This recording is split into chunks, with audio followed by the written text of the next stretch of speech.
So okay guys, dumating na yung ating GCash Visa card at paano nga ba i-link itong GCash Visa card na to dito sa ating GCash account sa ating mobile phone. So okay guys, ang gawin nyo lang, so kapag nandito na kayo sa inyong GCash homepage, so dito punta ka lang kayo sa may view all at kapag nakita naman ninyo dito yung card, so guys, ito yung card, pero punta kayo dito sa view all.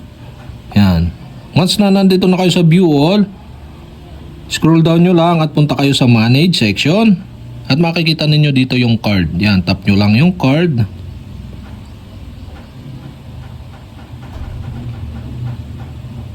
At dito naman sa GCash card, sa baba, yan, may makikita kayo na link my card. So ito, tatap nyo lang yan.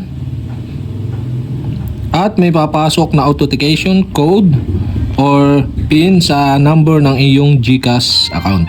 So ayun guys, yan, ito yung ating GCash code 527920. Yan. So nandito yung ating SIM ng ating GCash pero nakalagin dito sa ating mobile phone. So kapag nandito naman sa inyong mobile phone, punta lang kayo sa message at i-copy paste nyo lang dito or enter nyo lang dito yung code. Yan. After nyo mailagay yung code, tap nyo na yung submit button sa baba.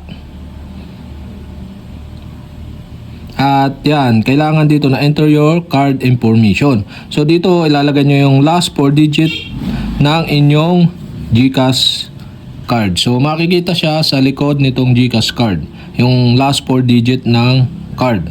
Saka virtual account number.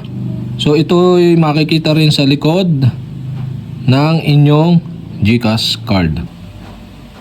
At once na nailagay nyo na yung last 4 digit of your card, tapos yung virtual account number nyo na makikita nyo sa likod ng inyong GCash Visa card, tap nyo na yung next button dito sa baba.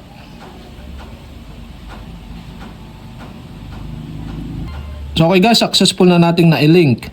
At ngayon, so ito, meron ditong nominate 6-digit PIN at confirm 6-digit card PIN. So ito ang ilalagay nyong PIN. So dito, PIN naman na gagamitin nyo once na magwi-withdraw kayo sa mga ATM machine.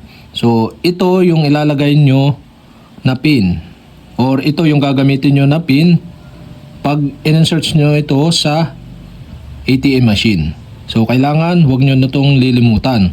So 6-digit siya na PIN or code. At once na nailagay nyo na yung inyong 6-digit card PIN at saka yung confirm 6-digit card PIN, tap nyo na yung next button sa baba. At ayun na nga guys, GCash card link. Yan, successful na nating na-link yung ating GCash Visa card sa ating GCash account sa ating mobile phone. So pwede na tayo mag-withdraw gamit ito sa mga ATM. At yung ating ginawa kaninang PIN, yun yung gagamitin, yung 6-digit PIN. So okay guys, yan, successful na. Click nyo na yung okay.